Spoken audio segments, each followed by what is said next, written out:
Hello friends, ಇವಾಗ ಇಲ್ಲಿ ಬೆಳಗ್ಗೆ 5:30 ಆಗಿದೆ. ಅಷ್ಟಕ್ಕೆ ಎಷ್ಟು ಚೆನ್ನಾಗಿ ಬಿಸಿಲಿದೆ ನೋಡಿ. ನಮಗೆ 7:15ಗೆ ಫ್ಲೈಟ್ ಇದೆ. ಅದರಿಂದ ನಾವು 5:30ಗೆ ರೆಡಿ ಆಗಿದ್ದೀವಿ.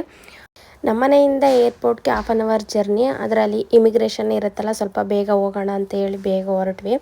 7:30ಗೆ ಇರೋದು, 7 ಗಂಟೆಗೆ ಇಮಿಗ್ರೇಷನ್ ಇದೆ. ಕ್ಯಾಬಲ್ಲೇ ಬಂದ್ವಿ.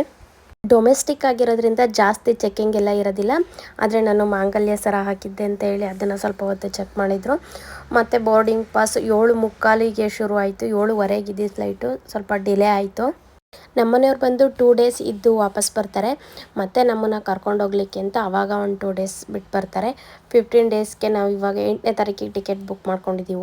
ಇವತ್ತು ಹೋಗ್ತಿರೋದು. ಮತ್ತು ಆ ಕಡೆಯಿಂದ ರಿಟರ್ನು 24ಗೆ ಬುಕ್ ಮಾಡಿದ್ದೀವಿ. ಆವಾಗ ಅವರು 3 ದಿನ ಮುಂಚೆನೇ ಬರ್ತಾರೆ. ಮತ್ತು ಡೊಮೆಸ್ಟಿಕ್ ಆಗಿರೋದ್ರಿಂದ ಒಬ್ಬೊಬ್ಬರಿಗೆ 7 kg ಲಗೇಜ್ ಇರುತ್ತೆ. ಮತ್ತು ನಾವು ಎಕ್ಸ್ಟ್ರಾ ಲಗೇಜ್ ತೊಗೊಂಡ್ರೆ ಅದಕ್ಕೆ ಅಮೌಂಟ್ ಪೇ ಮಾಡಬೇಕಾಗುತ್ತೆ. ನಾವು ಸಿಡ್ನಿ ಕಾಲಿಡ್ತಿದ್ದಂಗೆ ಮಳೆ ಶುರುವಾಯಿತು.